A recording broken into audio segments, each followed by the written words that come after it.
Edith Bakes is here, and today's topic is where is the consciousness coming from? Scientists are actually was taking researches on this and examining like where is the consciousness coming from, because they wanted to prove that it's actually originated from our physical body, is created in this 3D reality in our physical body, but they came into the conclusion that it's not true. So actually the consciousness is coming from outside the body. And if you are a religious person or a spiritual person, probably you're already aware of that.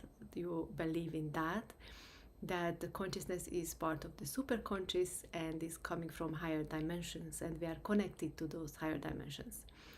And why I wanted to talk about this is actually the importance is to understand where is the mind in our body and the parts of the mind, and actually how the mind and the consciousness is related. So when we talk about mind, and I'm asking you like where is your mind, some people actually picturing the brain, right? But if you think about it, scientifically proven that the heart is sending more signals to the brain than brain to the heart. Then who's in control? And also sometimes people say listen to your gut feelings, right? Where is your guts, like around your stomach area? And we also know that very often the bacteria in our intestines is actually initiating cravings for us to eat certain food. So then again, who is in control, right? And where is the mind? I would say that the mind is in every cell of our body, is in everywhere in our body. And then if you think about not just the conscious mind, subconscious mind, and unconscious mind, but the superconscious mind, then it's actually all over, right? Even beyond us.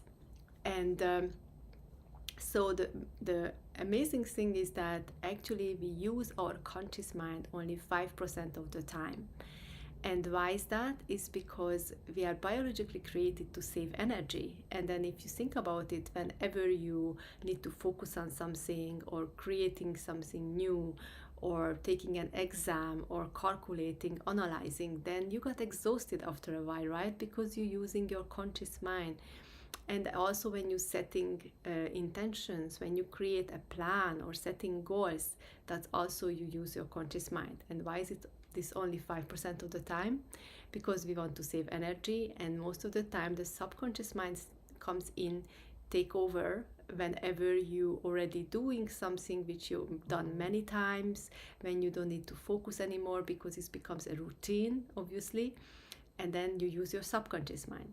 This was an amazing thing for hundreds and hundreds of years ago, when actually people grow up in an environment and they kind of stay there. They even might inherited the same businesses from their parents, or they just stayed in the same area, even working in different careers than their environment.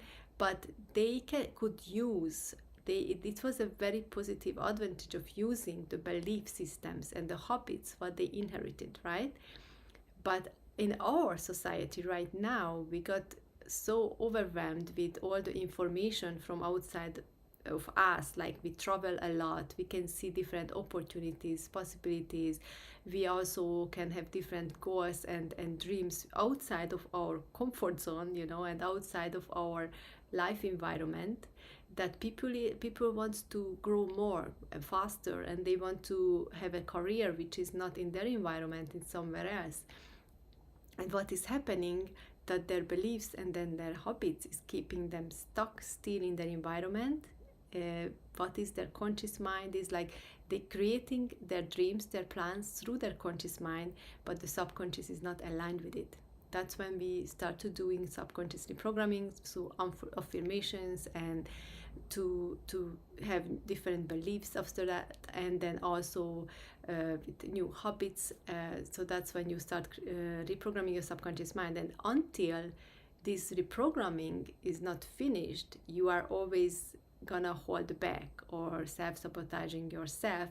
So it's recommended to actually use your conscious mind more and focus more to make sure that the subconscious is not sneaking in when you want to make those changes. So how is it happening? So when you use your conscious mind, then you use your five senses. You're focusing on your five senses more: your eyes, your ears, your smell, your taste, your touch, right?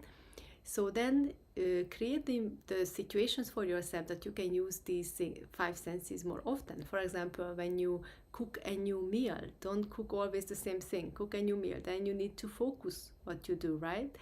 And if you also take a different route to work as you used to take, or wherever you drive, you take just a different route, then again you need to focus where you're going. You again gonna be in your conscious mind, not the subconscious. And also you can pay attention more of your environment, listening to birds and music, or wind or rain, and also you can pay attention more what you are feeling on your body, or you can pay attention the taste of the food, the smell of the food.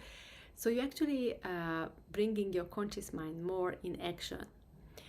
And after you finish the reprogramming your subconscious mind, you can relax more, and then you can allow to come into play again with the subconscious mind, because then it's already reprogrammed, so you are already powerful and resilient.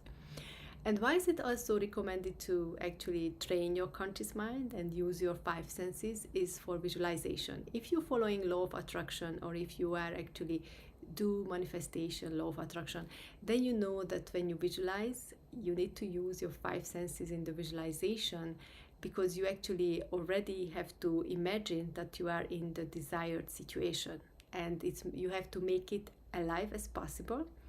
So then you need to actually imagine your five senses to be used in that situation, and also the three highest vibrational emotions, which is the bliss, the joy, and the happiness. And then after you visualize, then you use, like in your visualization, you use your five senses, then it's more powerful. And then it's the best to do visualization when you are in delta brainwaves after samadhi meditation, or before you go to sleep, or when you wake up, when you are still in a lower vibration in your brain waves. And also scripting. If you don't like visualization, you can use scripting, and for your scripting you again need to use your five senses to script in your script, so whatever you prefer. And I wish you an amazing manifestation and law of attraction. And if you want to learn more, you can download my ebook. The link is below or above of this video, and you can visit also my website to read some blogs or watch some videos about habits or emotional trauma release. And see you next